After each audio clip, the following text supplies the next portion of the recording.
Share जो मेरे साथ एक इवेंट हुआ था, मैं आपके साथ वहाँ से शुरू करता हूँ। कॉलेज में पढ़ता था उन दिनों में और गर्मियों के दिन थे, एग्ज़ाम दे के आ रहा था। जून में एग्ज़ाम होते थे हमारे और पीक हीट में चल रहा था और उन दिनों सड़क पे ट्रैफ़िक बहुत ज़्यादा नहीं होता था।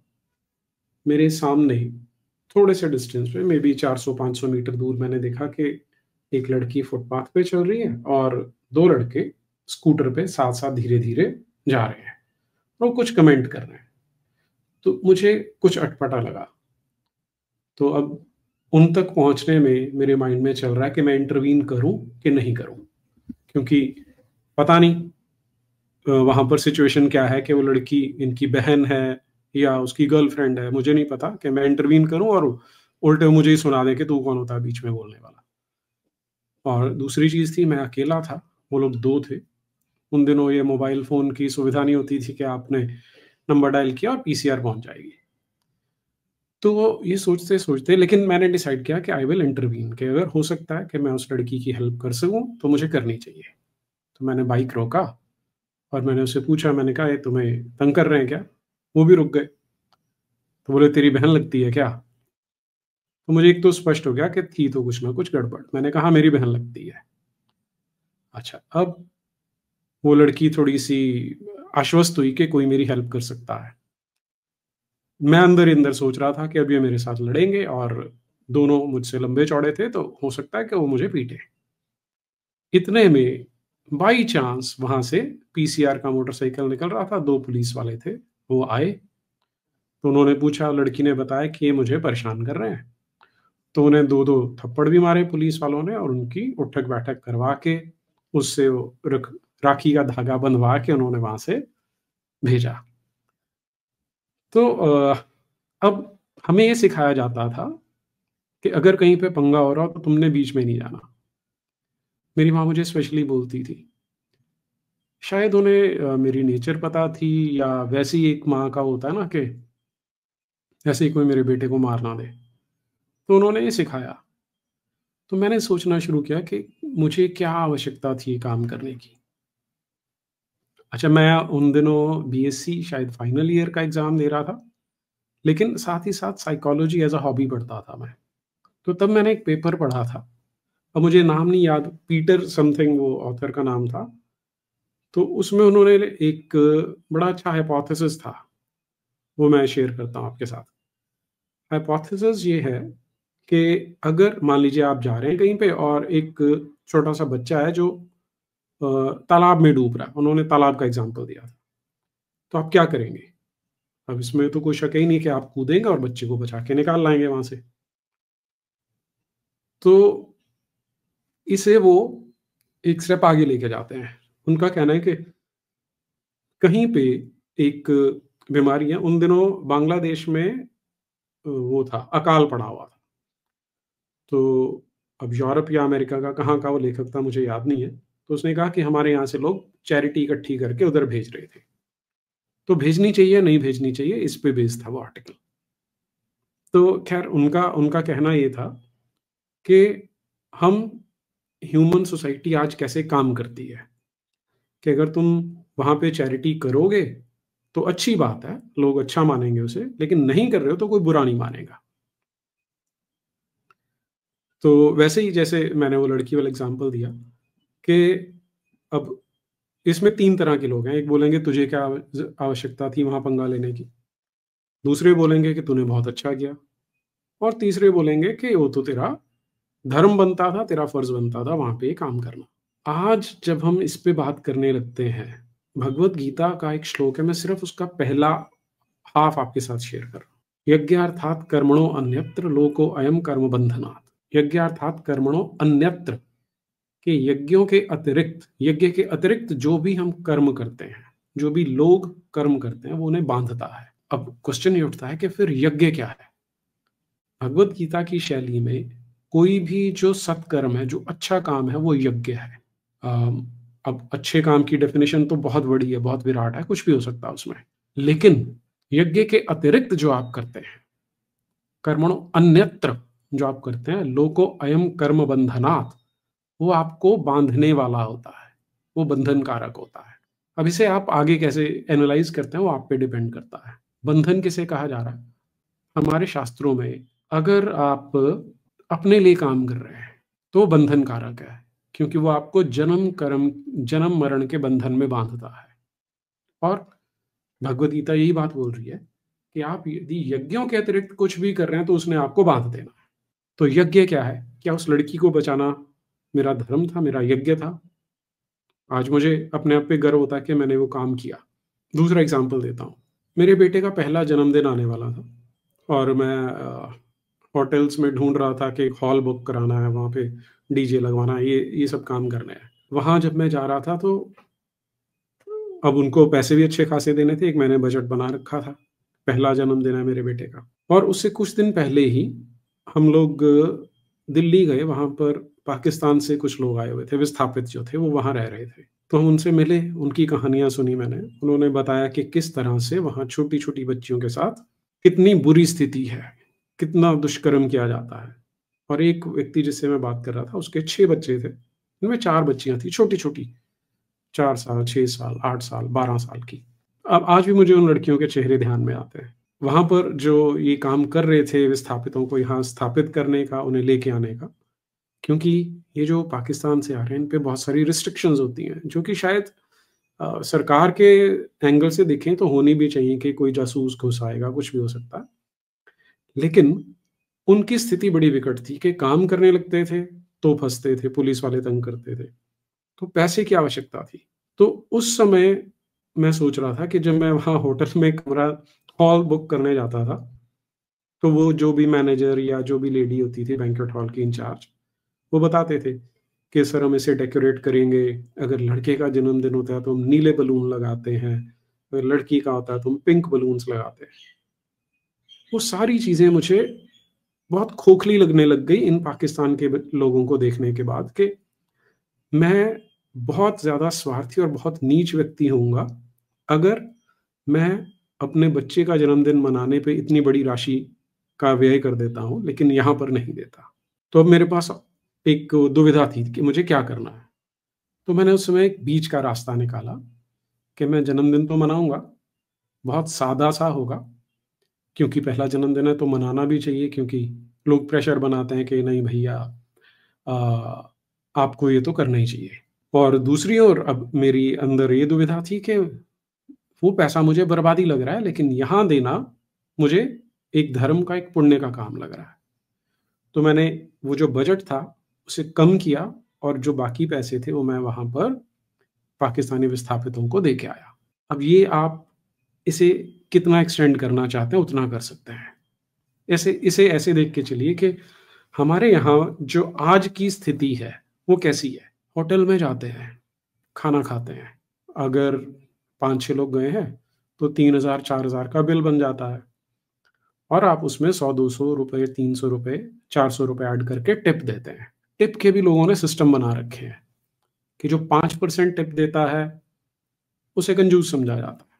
जो बिल का 10% टिप देता है, उसे ठीक समझा जाता है। जो 20% देता है, उसे बहुत ऊँची दृष्टि से देखा जाता है। तो अगर आप किसी एक होटल में रेगुलर हैं, तो वहाँ के वेटर को पता है किस कैटेगरी में आता है और वो वैसे ही आपकी फिर रिस्पेक्ट होती है या डिसरिस्पेक्ट होती है। अब सवाल ये है कि आपको वहाँ पर टिप देना चाहिए या नहीं देना चाहिए? क्योंकि एक वेटर का काम है वहाँ पर, वो अपनी सैलरी ले रहा है, आपके लिए एक सर्विस दे रहा है ना?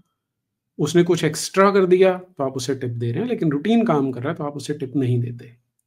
लेकिन चलन कुछ उल्टा बन गया। ऑन द अदर हैंड, आपके पास एक संस्था आती है, जिसका कहना है कि पूरे संसार में हिंदू मारे जा रहे हैं, काटे जा रहे हैं और हिंदू समाज पे बहुत बड़ा खतरा है।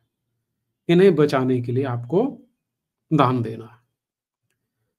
तो आप 100 सवाल पूछेंगे कि कहाँ खर्च करोगे, कैसे खर्च करोगे, और संभावना फिर भी है कि फिर भी आप नहीं दोगे। उसमें आगे कारण और हो सकते हैं।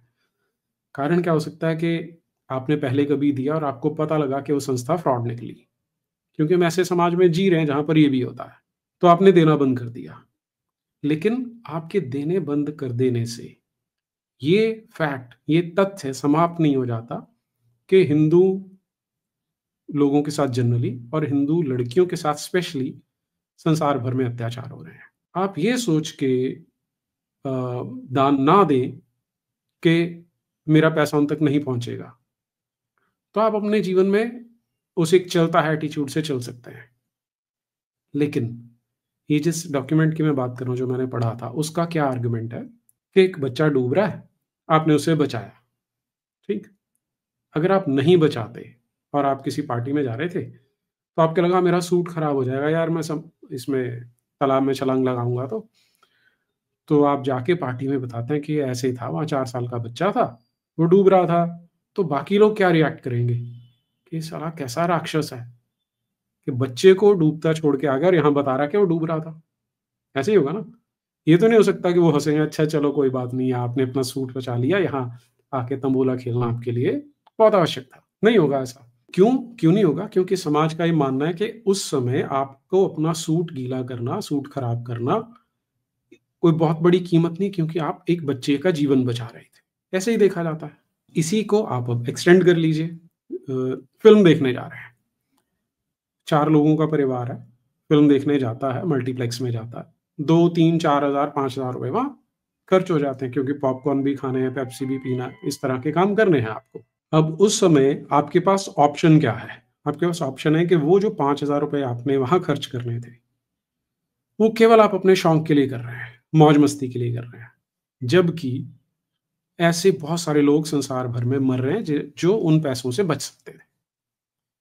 अब पैसों से बच कैसे सकते थे, वो एक अलग विषय हो सकता है कि आपने नैरेटिव बिल्डिंग में हेल्प करना है, आपने डायरेक्टली उन्हें वहाँ से निकालने के लिए उनके वीज़ा पे खर्चा करना है, आपने किसी ऐसे व्यक्ति की बेल करानी है जिसे मज़ार तोड़ने के लिए जेल में डाल दिया गया था, तो उसके आप अगर ढूँढने लगेंगे तो आपको सैकड़ों एवेन्यू मिल जाएँगे, जहाँ आप वो 5,000 खर्च कर सकते थे।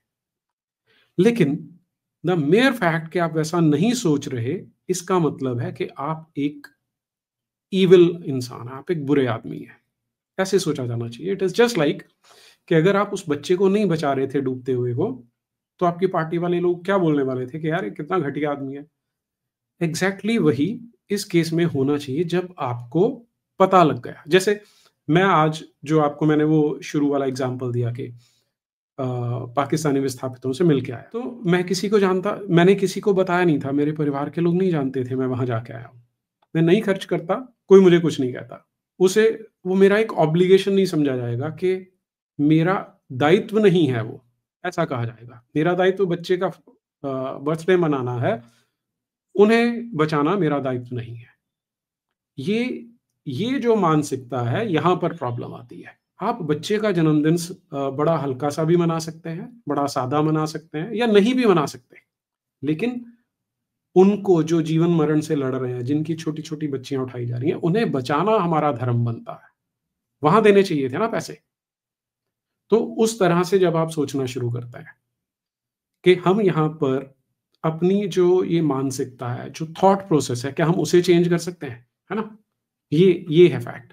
अब दान पे आ जाइए। बहुत सारे लोग क्या करते हैं, मैं एक बार एक सज्जन के साथ कार में ट्रैवल कर रहा था, तो रेड लाइट पे गाड़ी रुकी और वो भिखारी माँगने आ जाते हैं।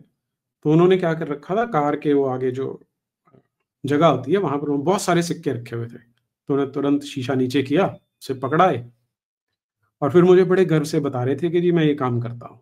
अब वो बच्चा क्या सुपात्र है या आप ऑर्गेनाइज़्ड भिखारियों के गैंग को पोषित कर रहे हैं? हमारे शास्त्रों में दान देने के लिए दान की बहुत महिमा कही गई है। टिप की नहीं, दान की बहुत महिमा कही गई है। लेकिन साथ ही ये बताया गया कि जब दान देना है तो आपको ये पता होना चाहिए कि आप जिसे दान दे रहे हैं वो सुपात्र है या नहीं है। क्योंकि दान को भी राजसिक, तामसिक और सात्विक दान कहा जाता है। यदि आप सुपात्र को दान दे रहे हैं और बिना अहम की पुष्टि के दे रहे हैं, तो वो आपका यज्ञ है, वो आपका धर्म है, वो सात्विक दान माना जाता है। यदि आप जग को दिखाने के लिए, अपनी वाहवाही लूटने के लिए, अपने अहंकार की पुष्टि के लिए दान दे रहे हैं, तो वो राजसिक दान माना जाता है।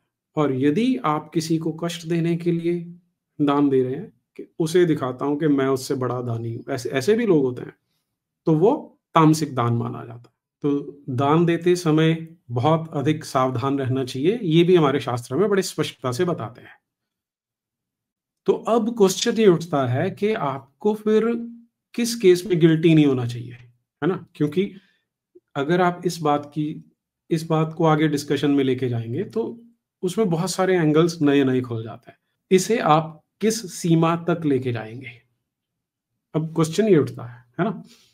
कि जैसे मान लीजिए कि आपकी कार है, अच्छी खासी चलती है, लेकिन लोगों में खुजली होती है कि मुझे अब कार चेंज करनी है, मुझे अपग्रेड करनी है। अगर मान लीजिए मैं 10 लाख वाली चला रहा हूँ, तो मैं 20 लाख वाली चलाऊँगा। हालाँकि 10 लाख वाली अच्छा खासा सारा काम दे रही है आपको। तो जो 10 लाख रुपए आपने एक्स्ट्रा खर्च करने थे, वो आपको दान में देने चाहिए। जो जिस डॉक्यूमेंट की मैं बात कर रहा हूँ, पीटर सिंगर, हाँ, नाम याद आ गया मुझे। पीटर सिंगर का यही आर्गुमेंट था कि आपको अपना एक सर्वाइवल लेवल से आगे का पैसा नहीं चाहिए होता, वो आपको अच्छे कर्मों में लगाना चाहिए। शब्द उनके अंग्रेजी वाले थे, लेकिन कहना उनका ये था। अब यही सारी बातें हमारे जो शास्त्र हैं वो बोलते हैं। भगवत गीता भी यही बात बोलती है। मैंने जैसे अभी आपसे शेयर किया, जो जीवन हमें मिलता है वो एक यज्ञ करने के लिए मिलता है।